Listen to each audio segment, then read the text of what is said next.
Breaking news ভাই, মনটা বেশি ভালো নাই আজকে এই নিউজগুলো শোনার পর থেকে। যে ফিলিস্তিনের গাজার উদ্দেশ্যে ত্রাণবাহী জাহাজগুলা রওনা দিয়েছিল সমুদ্রপথে, প্রায় 47টা দেশের মানুষ কিন্তু রওনা দিয়েছিল।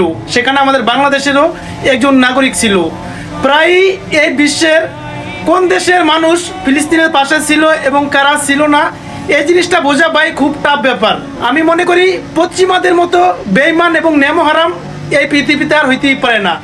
তারা মুখে মধু আছে কিন্তু তাদের অন্তরে বিষ আছে ভাই। আজকে দেখুন আপনারা, আজকে ইটালির নেমহারামদের কারণে আজকে ফিলিস্তিনে ত্রাণবাহী জাহাজগুলা ঢুকতে পারে নাই। যখন ইটালির সীমানায় এই জাহাজগুলো আসছিল তখন ইটালির সরকার কি করেছিল, ইটালির সরকার তখন 2টা জাহাজ পাঠাইছিল ওদেরকে গার্ড দেওয়ার জন্য। কিন্তু কিছুক্ষণ গার্ড দেওয়ার পরে ইসরায়েলের নেতানিয়াহু অনেক কিছু বলেছিল, বলার পরে তাদের জাহাজ তারা সরিয়ে নিয়ে গেল। তখন তারা বলতেছে তাদের জাহাজ সরানোর পর থেকেই দেখতেছে ইসরায়েলের লোকজন এসে আক্রমণ করছে। তার মানে এটা বোঝা গেল যে পশ্চিমারা কত বড় বেঈমান এবং ইটালির সরকার কত বড় বেঈমানি করছে। এটা দেখুন, জাতিসংঘ এটা নিয়ে প্রতিবাদ ও নিন্দা জানাইছে।